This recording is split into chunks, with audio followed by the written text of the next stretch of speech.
Okay, it's Rabbi Shmuel Pullen. We are up to Kabbala Class number 5.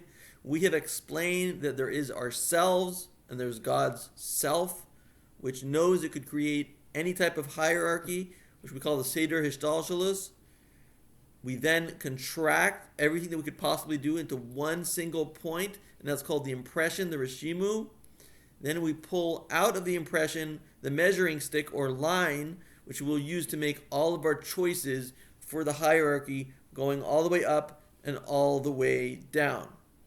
And then we come to the next point in the hierarchy, which is known as the big circle. Big circle is like, let's say you want a house, but you don't necessarily want a house. You just want to feel at home. You want to feel fulfilled and stable. And so if you would then ask that person, well, do you want a house to make yourself feel stable? He would say, of course. Of course that's what I want. There was no house in his original thought. But once you ask him, it comes out that he originally wanted that house. And from that's like a big circle, is the desire for fulfillment, the desire to feel stable, which comes out into another circle, which is the desire for a house. And then that it goes down to further smaller circles, like if someone would ask, well, in your house, do you want a doorknob? He'd say, of course I want a doorknob. What kind of house doesn't have a doorknob? Well, do you want a bathroom? Of course I want a bathroom. What kind of house doesn't have a bathroom? Do you want a living room? Of course I want a living room. All these things were included in the circle and only come out later, but every detail is, as we see, based on what happens afterwards, actually in the original desire. So, similarly with God.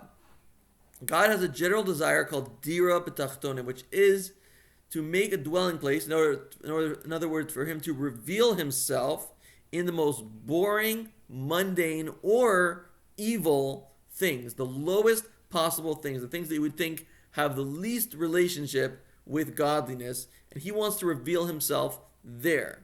So if you would ask God at this stage, well, do you want a Kennedy assassination in this story? Do you want 9/11? Do you want Donald Trump to become president? He would say, of course. That's what my Dira B'tachtonim is. That's what having a dwelling place in the lowest realm actually is. So if someone would ask him, do you want this particular blade of grass to wave 8,500,000 times in the course of its life? He'd say, of course. Of course I need that blade of grass to wave 8,500,000 times. What kind of story would my story be if that didn't happen? And in this way, we come to understand that actually every aspect of creation is not just pre-designed by God. It is every aspect of creation is actually necessary for the entirety of creation, for the big goal. Dira b'tachtonim, a dwelling place in the lower realm. Absolutely everything depends on that goal. So every word that I'm saying, everything that you're seeing right now, everything in the room, everything outside of the room, everything in nature, every little thing that happens is included in God's original desire, and nothing would be the same if all those little details weren't exactly the way that they are. And if we can truly assimilate and inculcate this idea that everything is absolutely essential for creation, we'll never be angry, because whatever happens, we know is exactly the way it needed to happen for the big goal to be achieved. That's exactly what God wanted. When you start to realize that whatever happens to you, putting your hand in one pocket and the keys being in the other pocket, that was God's original desire. That is included in what he wanted originally. And in the 7th millennia, we will start to understand all these little details of creation and how they fit into the big picture.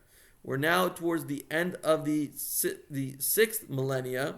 The Messiah will come soon, and then we'll begin to understand all these concepts in a deeper way. And then we will enter the 7th millennia, which will be a time of complete revelation of godliness, and we'll have the resurrection of the dead. Why? Because learning this study of Hasidic philosophy, of Kabbalah, brings out the liquid, the cerebrospinal fluid, which gives the youthfulness to us, which gives us our youthfulness, and which dries up when we get older, and that's why we wither away and die. But because of this knowledge that will be spread throughout the corners of the globe, thanks to places like YouTube, like this, we will have plenty of this fluid in our bodies that will keep us young forever. And even those that passed away through this study will come back to life. May it be immediately. God bless.